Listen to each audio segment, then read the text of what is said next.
আসসালামু আলাইকুম। ভেলিং ফিলোসফি চ্যানেলে সবাইকে স্বাগতম। আজকের আলোচনার বিষয় সত্যমান নির্ণয়। প্রতীকী যুক্তিবিদ্যার যে সাধারণ সূত্রসমূহ শিখেছিলাম, সেই সাধারণ সূত্রসমূহ প্রয়োগ করে যৌগিক উক্তি বা বচনের সত্যমান নির্ণয় করা শিখব। সত্যমান নির্ণয় করতে হলে প্রথমে আমাদেরকে বন্ধনী সম্পর্কে জানতে হবে। সাধারণ গণিতে যেমন ৩ প্রকারের বন্ধনী রয়েছে, তেমনি প্রতীকী যুক্তিবিদ্যায়ও ৩ প্রকারের বন্ধনী রয়েছে। সাধারণ গণিতের প্রথম বন্ধনী ও প্রতীকী যুক্তিবিদ্যার প্রথম বন্ধনী একই রকম।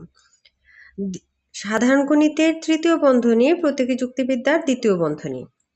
সাধারণ গণিতের দ্বিতীয় বন্ধনী প্রতীকী যুক্তিবিদ্যার তৃতীয় বন্ধনী।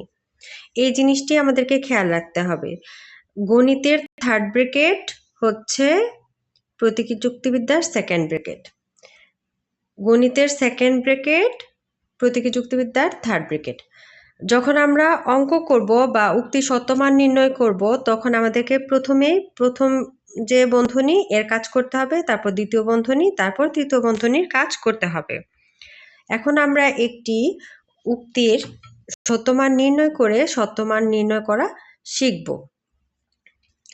এখানে দেয়া আছে এ বি উপাদানের মান হচ্ছে সত্য বা টি, এক্স এর মান হচ্ছে এফ বা মিথ্যা হলে এখানে একটি বাক্য দেয়া আছে, বাক্যটি সত্যমান নির্ণয় করতে বলা হয়েছে। এটি হচ্ছে প্রদত্ত বাক্যটি। এই বাক্যটির সত্যমান নির্ণয় করতে হবে।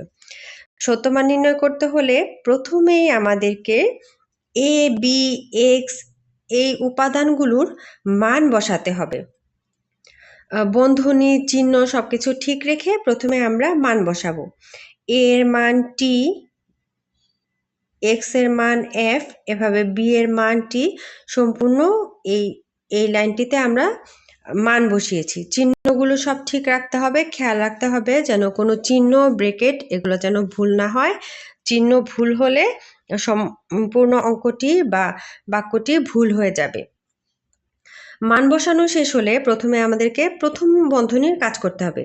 আমাদের এখানে একটি প্রথম বন্ধনী রয়েছে এবং এখানে একটি প্রথম বন্ধনী রয়েছে। এই দুই বন্ধনীর কাজ প্রথমে করতে হবে। প্রথম বন্ধনীতে রয়েছে টি ডট এফ। আমরা জানি ডটযুক্ত বাক্য বা সংযোগিক যে বাক্য বচন, সংযোগিক বচনে দুটি উপাদানই যদি সত্য হয় তাহলে তার মান সত্য হবে।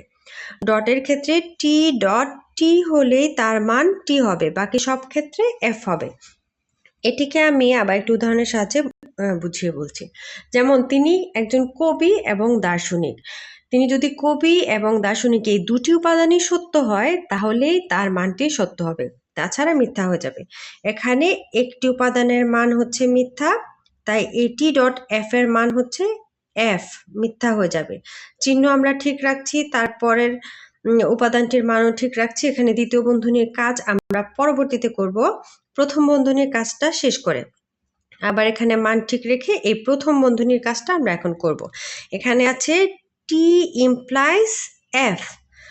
টি ইমপ্লাইজ এফ। আমরা জানি ইমপ্লাইজের সূত্রের ক্ষেত্রে শুধু টি ইমপ্লাইজ এফ এর মানটি এফ হয়ে থাকে, কারণ যদি বৃষ্টি হয় তবে মাঠ ভিজবে, কিন্তু এখানে মাঠ ভিজেনি। বৃষ্টি হয়েছে কিন্তু মাঠ ভিজেনি, তার মানে এই উক্তিটির মান হচ্ছে মিথ্যা, ফলস। এখানে আমরা ফলস বসালাম। এখন আমরা এই দ্বিতীয় বন্ধনীর কাজ করব।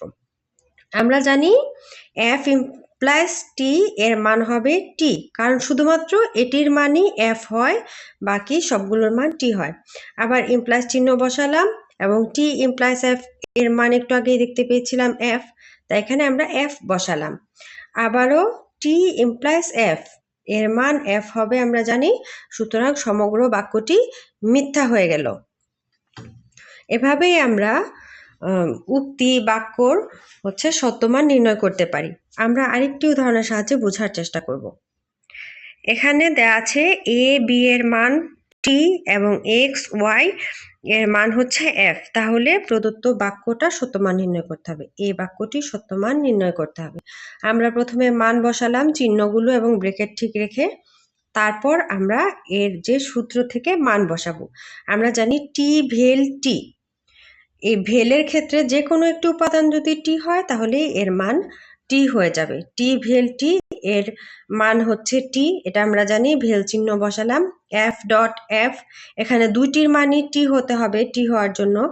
এফ ডট এফ এর মান হচ্ছে এফ, আমরা এফ বসালাম। টি ভেল এফ, এখানে আমরা জানি যে একটি উপাদান টি হলেই তার মানটি টি হয়ে যাবে, তার মানে এর ফলাফল হচ্ছে টি, অর্থাৎ সমগ্র যুক্তিবাক্যটি হচ্ছে সত্য। আমরা আর একটি উদাহরণের মাধ্যমে এটি ক্লিয়ার করার চেষ্টা করি। এখানেও এ বি এর মান হচ্ছে টি, এক্স ওয়াই এর মান এফ। আমরা প্রথমেই হচ্ছে এটি হচ্ছে প্রদত্ত বাক্য, প্রথমে মান বসালাম, তারপর সূত্র প্রয়োগ করব। টি ডট এফ এর মান হচ্ছে এফ ডট, টি ডট এফ এর মানও হচ্ছে এফ বসালাম, এফ এর মান হচ্ছে এফ, অর্থাৎ সমগ্র যুক্তিবাক্যটি মিথ্যা। আমরা যে 5 প্রকারের বাক্য শিখেছিলাম, 5 প্রকারের বাক্যের যে প্রাথমিক সূত্রসমূহ, সেই সূত্রসমূহ সঠিকভাবে বুঝতে পারলে এবং মনে রাখতে পারলেই এই সত্য মান নির্ণয় করা খুবই সহজ হয়ে যায়। সহজেই সত্য মান নির্ণয় করা যায়, এবং এই সত্য মান নির্ণয় করা যত সহজে পারা যাবে তত দ্রুত এবং সহজভাবে সত্য সারণী যে গঠন করা, সত্য সারণী এর অঙ্কগুলো খুব সহজেই করা যাবে।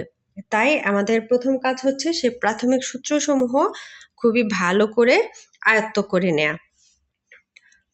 ধন্যবাদ সবাইকে।